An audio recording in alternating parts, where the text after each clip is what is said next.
Well, if this wasn't the most pathetic entitled movie of the decade.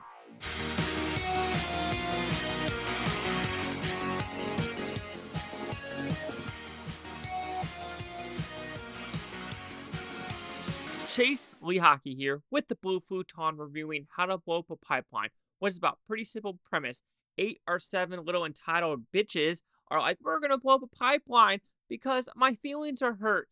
And in the meantime, we kind of get another backstory where some of them are selfish, some of them are not, and we try to feel sorry for any of them. And I feel sorry for none of them because they're entitled little bitches. So when we talk about the movie aspect for a low budget movie, it doesn't look bad. It is very superficial though. They do not go into detail. Doing shit like this is like watching this movie right now and watching what is going on in the world, and like, people throwing paint on paintings. They're gluing themselves to tarmac, which now they had to like cut their hands off. Play stupid games, win stupid fucking prizes. And I love how they did this one thing where they put balloons up, the whole stop oil thing. All right, here you go. What makes solar panels? Oil. What charges battery stations? Oil. How do you mine those batteries for your electric cars? Oil. So it's just so what you're the clothes you're wearing? Oil. So I just love these fucking movies. Like, oh, and they're gonna do this in Texas, in the middle of nowhere. They're gonna do now. In this movie, they're doing it in Texas, right? Because it's kind of safe.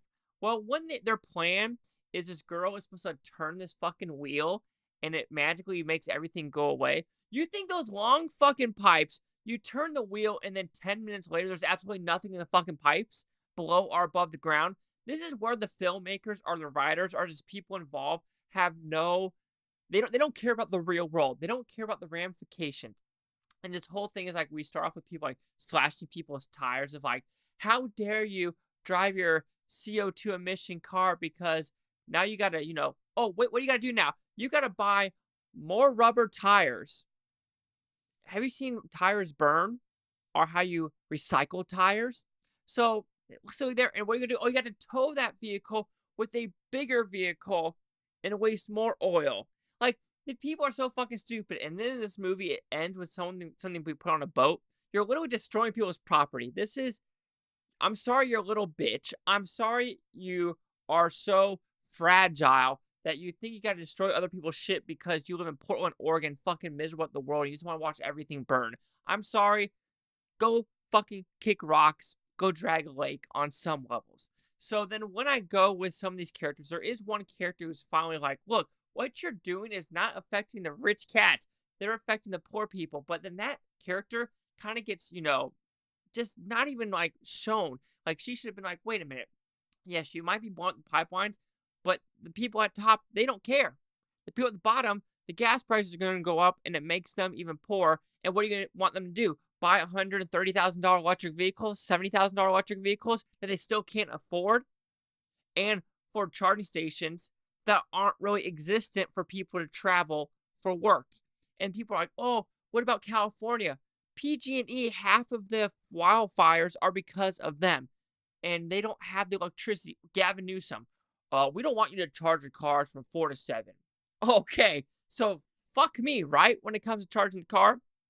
And so these characters in this movie are so fucking superficial that they just think that they're the center of the universe. And you might be like, how dare you say that? Well, there's literally one girl that breaks her leg, and this girl, all she cares about is make sure there's no DNA. Oh, she does not care that her leg's broken. She does not care there's internal bleeding. She does not care that the bone is basically fucking sticking out. And shit, she's like, don't get caught. And at the very end, like, nothing in this movie works. Like, there is so many more cameras. Like, whatever. This movie, yeah, it does its job so piss poorly where they think it's all perfect. Like, oh, just rolling this barrel is that easy. Doing this is that easy. And there's no cameras, and this is everything easy. And let's just be honest. Those people shooting the guns, you're not even fucking aiming at the person. Like, they're literally running away. Like, everything in this movie is so bitch boy, fuck boy mentality. It is absolutely fucking stupid. Like, they see such the small picture that you gotta think of the global aspect of like, okay, if you really think there's an issue, I understand. Go to China. Go to North Korea. I want you to go to those two countries and tell them they're doing wrong and see what happens. Oh, North Korea. Well, they're the ones launching fucking missiles at an alarming rate to try to scare people and it's launching them to the ocean. That's pollution. Go to these countries. Go to Russia. Go to Belarus. Go to these countries. Go to Iran. Please go to these countries and do what you're doing in Germany, the UK, United States. Please do it. I want to see you get fucking wrecked. But this movie, does it do its job for the liberal propaganda? Yes. For the normal person like me, who's like, yeah, can we do better, society? Sure. But I ain't gonna buy a fucking smart car or Prius when you have Bill Gates on private jets, John Kerry private jets, all these billionaires that are spouting, oh, the global warming, but they're on private jets, Leonardo DiCaprio on his yacht, so go fucking kick rocks. Like, seriously, piss off fucking Hollywood. This is a dog shit movie. Yes, is it an actual badly made movie? No, but I'll say the premise of it is so superficial, so surface level, so pathetic that they take no realism and just put it in the screen. There's like, we just want it to be on screen because we want to say, hurrah, hurrah, we're doing it for the Portland fucking hippie fuck boys. So How to Blow Up a Pipeline will receive a 0.5 out of 5 with Futon, so it goes at 10%. Yeah, so this movie is another one where I go,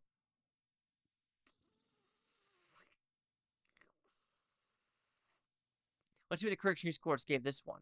Oh, what do you know? The critics are with this movie with a 94% with 158 of them. Audience score is 66% with 250. Critic consensus. An explosive adaptation of Fuckboy's book delivers a high-stakes eco-thriller ignited by riveting and complex anti-heroes. Complex? What the fuck is complex about these people?